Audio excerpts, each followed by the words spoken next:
আজকের যুগে আমরা অনেকেই সহি পথ সহি মতের দাওয়াত দেই মানুষকে, সহি কথা বলি, কিন্তু আসলে আমলের সাথে সহি পথ সহি মতের কোনো সম্পর্ক নেই। যে কারণে নাই, যে বিষয়গুলো ঘাটতি রয়েছে, তার মধ্যে একটি গুরুত্বপূর্ণ বিষয় হচ্ছে আমাদের আজকের যে আলোচনার বিষয়, সেটি হলো আল বাইআত। বায়াত শব্দটি আরবি শব্দ।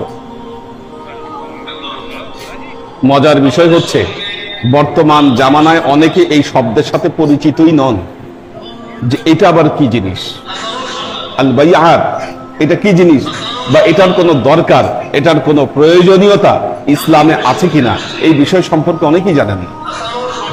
কারণ মানুষকে এই বিষয়ে নিরুৎসাহিত করা হয়েছে, মানুষকে এই বিষয়ে অজ্ঞতায় রেখে দেওয়া হয়েছে।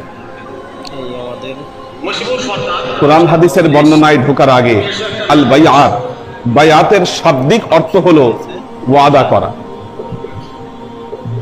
ওয়াদায় ওয়াদাবদ্ধ হওয়া, শপথ করা। আপনারা দেখবেন কেউ যদি এমপি নির্বাচিত হয় বা মিনিস্টার হয়, তখন কি করে, প্রধান বিচারপতি তাদেরকে শপথ বাক্য পাঠ করায়। এই যে শপথ করা, এই শপথ করাকে বলা হয় বায়াত। এটা বায়াত। এখন প্রশ্ন হলো, তাহলে ইসলামের বায়াতের প্রয়োজনীয়তা কি? কেন আপনাকে বায়াত করতে হবে? দেখুন, আল্লাহ তার কালামে পাকে একটি কথা বলেছেন, ফিতরাতাল্লাহিল্লাতী ফাতারান নাস আলাইহা।